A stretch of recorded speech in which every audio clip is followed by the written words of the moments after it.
শুভ নববর্ষের প্রীতি শুভেচ্ছা অভিনন্দন সবাইকে।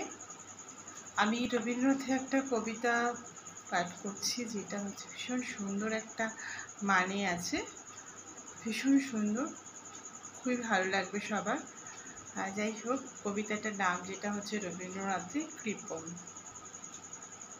আমি ভিক্ষে করে ফিরিতেছিলেম গ্রামের পথে পথে, তুমি তখন চলিতেছিলে তোমার স্বর্ণরথে।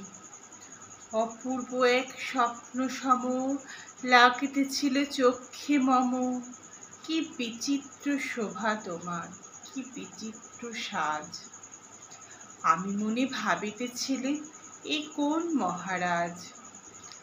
আজি শুভক্ষণে রাত পোহালো, ভেবেছিলেম তবে আজ আমারে দাঁড়ে দাঁড়ে ফিরিতে নাহি হবে। বাহির হতে নাহি হতে কাহার দেখা পেলেম পথে।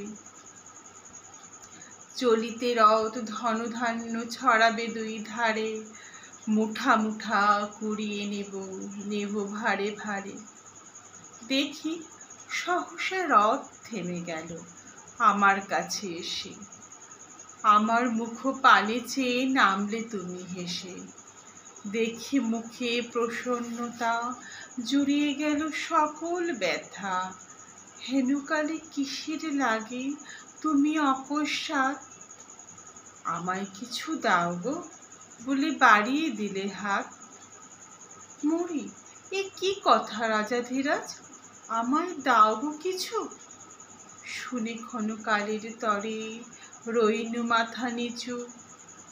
তোমার কি বা অভাব আছে ভিখারি ভিক্ষুকের কাছে, এ কেবল কৌতুকের বশে আমায় প্রবঞ্চনা। ঝুলি হতে দিলেন তুলে একটি ছোট কণা, যবে পাত্রখানি ঘরে এনে উজাড় করি, এ কি ভিক্ষা মাছে একটি ছোট সোনার কণা দেখি।